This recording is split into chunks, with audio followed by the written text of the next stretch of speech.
හයි ඉතින් මේක නම් ටිකක් දිග කතාවක්. ටිකක් කිව්වට අවුරුදු 12ක් විතර පරණ කතාවක්. මම ඉන්නේ උදේම යනවා මේ බස් එකේ ඇවිල්ලා 99 පණ බේරගෙන කපුතලේ ස්ටේෂන් එකට ආවයව බලන්න යන්න. මම හිතන්නේ අපි මෙච්චර එක්සයිට් වෙලා නැහැ කවදාවත්. මන්නියා මේ හම්බෙන්නේ හරියටම අවුරුදු 12ක.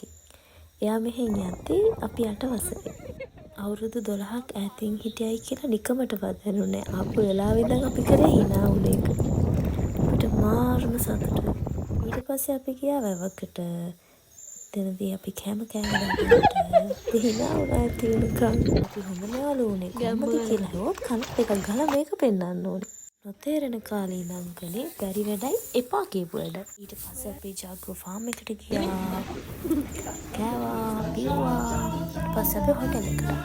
මේ හවස අපි කතා කර කෝලම් කර පිස්සු නරනට හිටියා. මේ ඉන්නේ බාගි. අඳුරගත්තේ එදාමයි but feels like home. මේ ඊට පස්සේ දවසේ උදේ නැගිටපු වෙලාවෙ ඉඳන් අපි කල්පනා කරා කොහෙද යන්නේ කියලා. එතකොට මේ මනි මෙයා හිටියේ හොටෙල් එකේ. පස්සේ අපි උදේට කන්න ගියා නුවරඑළිය ටවුන් එකට. හැමෝම මාරම බඩගින්න හිටියා. මේ නංගි මට මසාලා ටී එකක් ගෙදර හදන්න කොහොමද කියලා දෙන්න ගමන් ඉන්නේ. මෙයාලත් එක්ක ඉන්න කිසිම වෙලාවක hina වෙන්නේ නැතුව ඉන්නවා.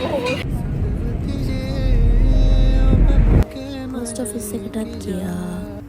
ඊට පස්සේ අපි මේ යන්නේ පට්ටිපොලට.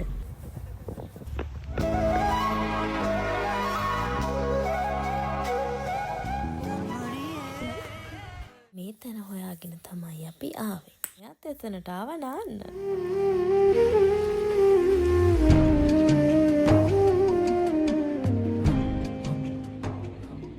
පට්ටිපොල ස්ටේෂන් එක තමයි මුහුදු මට්ටමේ ඉඳන් උඩම තියෙන ස්ටේෂන් එක. ඊට පස්සේ මනීලා අපි දාන්න ආවා පට්ටිපොල ස්ටේෂන් එකට.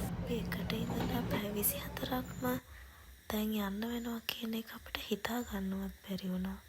ඇත්තටම පැය 24ක් හිටියයි කියලා අපිට දැනුනේවත් නැහැ. මෙයාත් එක්ක ඉතින් අපිට ඉතින් hina වෙන්න තමයි තියෙන්නේ.